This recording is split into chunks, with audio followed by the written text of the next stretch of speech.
നമസ്കാരം സുഹൃത്തുക്കളെ. ഇന്നത്തെ കർക്കിടകക്കഞ്ഞിയുടെ കഷായം എന്ന് പറയുന്നത്, അല്ലെങ്കിൽ സ്പെഷ്യാലിറ്റി എന്ന് പറയുന്നത് കുറുന്തോട്ടിയാണ്. കുറുന്തോട്ടി കഷായം വെച്ച് അതിലാണ് ഇന്ന് കർക്കിടകക്കഞ്ഞി ഉണ്ടാക്കാൻ പോകുന്നത്. അപ്പോൾ ഈ കുറുന്തോട്ടിയാണ് ഞാനിന്ന് പറിച്ചിരിക്കുന്നത്. ഏകദേശം 109ഓളം പലതരത്തിലായിട്ടുള്ള കുറുന്തോട്ടികൾ ഉണ്ടെന്നാണ് കണക്കാക്കപ്പെടുന്നത്, അല്ലെങ്കിൽ പറയപ്പെടുന്നത്. അതിലെ ഈ കുറുന്തോട്ടിയുടെ പ്രത്യേകത എന്ന് പറയുന്നത് തണ്ടിന് ഏകദേശം വയലറ്റ് കളറും ഇലയ്ക്ക് ഒരു കരിമ്പച്ച കളറുമാണ് ഉള്ളത്. ഇതാണ് നമ്മളിന്ന് ഉപയോഗിക്കാൻ പോകുന്ന കുറുന്തോട്ടികൾക്ക് ഒരുപാട് സവിശേഷതകളുണ്ട്.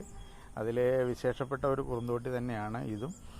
അപ്പോൾ ഇന്നത്തെ കുറുന്തോട്ടി വെച്ചിട്ടുള്ള കർക്കിടകക്കഞ്ഞി എങ്ങനെ തയ്യാറാക്കുന്നതെന്ന് നമുക്ക് നോക്കാം. ഓക്കെ. നമ്മൾ നേരത്തെ കണ്ട കുറുന്തോട്ടി ചെറുതായിട്ട് കൊത്തി അരിഞ്ഞ് നമ്മളിപ്പോൾ വേവാനായിട്ട് അടുപ്പത്ത് വെച്ചിട്ടുണ്ട്. ഇത് നമ്മളങ്ങനെ കൊത്തി അരിഞ്ഞ് വെച്ചിരിക്കുകയാണ്. അപ്പോൾ ഇതിപ്പോൾ തിളച്ചുകൊണ്ടിരിക്കുന്നുണ്ട്. ഇത് നന്നായിട്ട് തിളച്ചിട്ട് നന്നായിട്ട് വെന്ത് കഴിയുമ്പോൾ അതിനകത്തേക്ക് കുരുമുളക് പൊടി, മഞ്ഞൾപ്പൊടി ഇത് രണ്ടും കൂടിയിട്ട് മിക്സ് ചെയ്യും. എന്നിട്ട് ഇതിനെ ഊറ്റിയെടുത്തിട്ട് ആ വെള്ളത്തിലാണ് നമ്മൾ ഇന്ന് കർക്കിടകക്കഞ്ഞി ഉണ്ടാക്കാൻ പോകുന്നത്. ഇത് കുറുന്തോട്ടി ആയതുകൊണ്ടാണ് നമ്മൾ ഇന്ന് ഇങ്ങനെ ചെയ്യുന്നത്. ഓരോ ദിവസവും വ്യത്യസ്തമായ രീതിയിലും വ്യത്യസ്തമായിട്ടുള്ള സാധനങ്ങളും വ്യത്യസ്ത ശൈലികളുമാണ് നമ്മൾ ഉപയോഗിക്കുന്നത്. അപ്പോൾ ഇത് നമ്മൾ ഓരോന്നിനും ഓരോ രീതിയാണ് ഉള്ളത്. അപ്പോൾ അതിൽ ചേരുവ പോലും നമ്മൾ ഓരോ ദിവസം മാറ്റുന്നത് ആളുകൾക്ക് ഇത് ഒരു പഠന വിഷയമാക്കാൻ വേണ്ടിയിട്ട് തന്നെയാണ്. അപ്പോൾ എല്ലാവർക്കും ഇതിനെക്കുറിച്ച് ഇന്ന് പറഞ്ഞു തരാൻ ആരും നമ്മളെ നാട്ടിൽ കാണില്ല എന്നുള്ളതാണ്. കാരണം പാരമ്പര്യ വൈദ്യന്മാർ നശിച്ചുകൊണ്ടിരിക്കുന്ന ഒരു കാലഘട്ടത്തിലാണ് നമ്മൾ ജീവിച്ചുകൊണ്ടിരിക്കുന്നത്.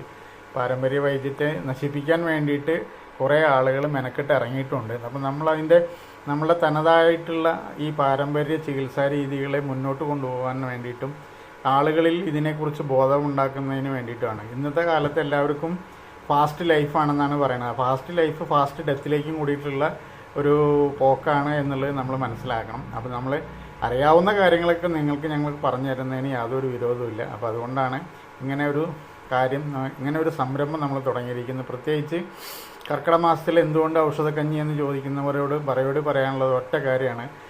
കർക്കിടക മാസത്തിൽ ശരീരത്തിന് ചില മാറ്റങ്ങൾ ഉണ്ടാകുന്നുണ്ട്. അതുകൊണ്ടാണ് നമുക്ക് ജലദോഷം പനിയൊക്കെ വരുന്നത്.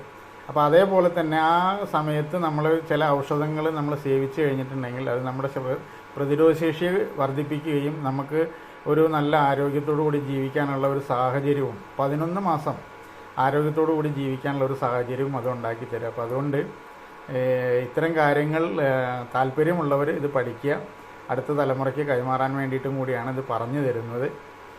പല സ്ഥലത്തുനിന്ന് ഇതിങ്ങനെയുള്ള അറിവുകൾ കിട്ടാൻ ഇത്തിരി ബുദ്ധിമുട്ടായിരിക്കും.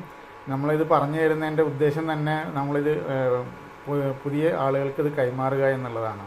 ഓക്കെ. അപ്പോൾ ഇത് തിളച്ച് വന്നതിന് ശേഷം ബാക്കി കാര്യങ്ങൾ പറയാം.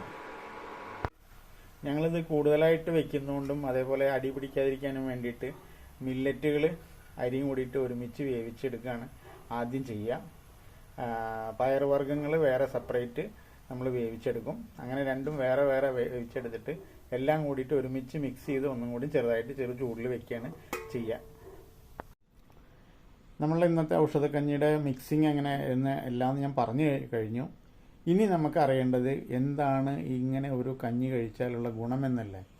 കുറുന്തോട്ടിയെ നമ്മളുടെ പാരമ്പര്യ നാട്ടുവൈദ്യത്തിലും ആയുർവേദത്തിലൊക്കെ ബല എന്നുള്ള രീതിയിലാണ് അറിയപ്പെടുന്നത്. എന്ന് പറഞ്ഞാൽ ശരീരത്തിന് ബലം നൽകുന്ന എന്നുള്ള അർത്ഥത്തിലാണ് ബല എന്ന് പറയുന്നത്. അതേപോലെ തന്നെ വാതസംബന്ധമായിട്ടുള്ള രോഗങ്ങൾ എന്ന് പറയുമ്പോൾ നമ്മൾ ആദ്യം ആലോചിക്കേണ്ടത് ശരീരത്തിൽ ബ്ലഡ് സർക്കുലേഷൻ കൂട്ടുന്ന അല്ലെങ്കിൽ ബ്ലഡ് സർക്കുലേഷൻ കുറവാകുന്ന, രക്തചംക്രമണം കുറവാകുമ്പോൾ ഉണ്ടാകുന്ന രോഗമാണ് വാതരോഗം. അങ്ങനെയാണെന്നുണ്ടെങ്കിൽ ആ വാതരോഗത്തെ റെപ്രസെൻ്റ് ചെയ്യുന്ന ഹൃദയമാണെന്ന് മനസ്സിലാക്കാൻ എല്ലാവർക്കും മനസ്സിലാവും. അപ്പോൾ ആ ഹൃദയത്തിൻ്റെ പ്രവർത്തനത്തെ ഒന്ന് ഉത്തേജിപ്പിക്കാനും അതേപോലെ തന്നെ നമുക്ക് എന്തെങ്കിലും തരത്തിലുള്ള ബുദ്ധിമുട്ടുകൾ ഹൃദയ സംബന്ധമായിട്ടുണ്ടെങ്കിൽ അത് വാതത്തിലേക്ക് നയിക്കുമെന്ന് പറഞ്ഞു കഴിഞ്ഞു.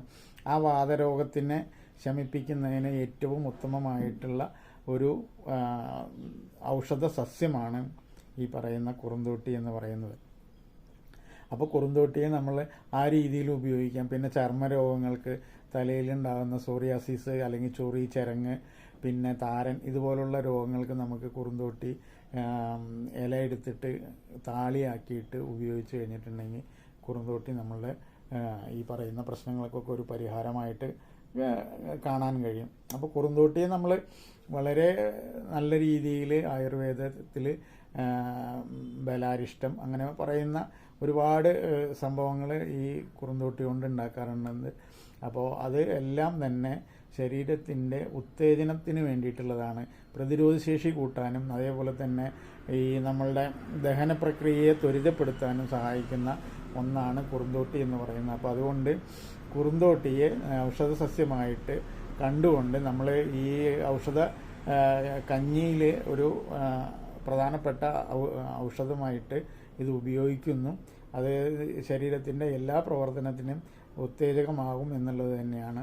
അപ്പോൾ അതിൻ്റെ എല്ലാ കാര്യങ്ങളും ഞാൻ പറഞ്ഞു കഴിഞ്ഞു. ഇനി നിങ്ങളത് ഇതേപോലെ ചെയ്തു നോക്കുക എന്നുള്ളതാണ്.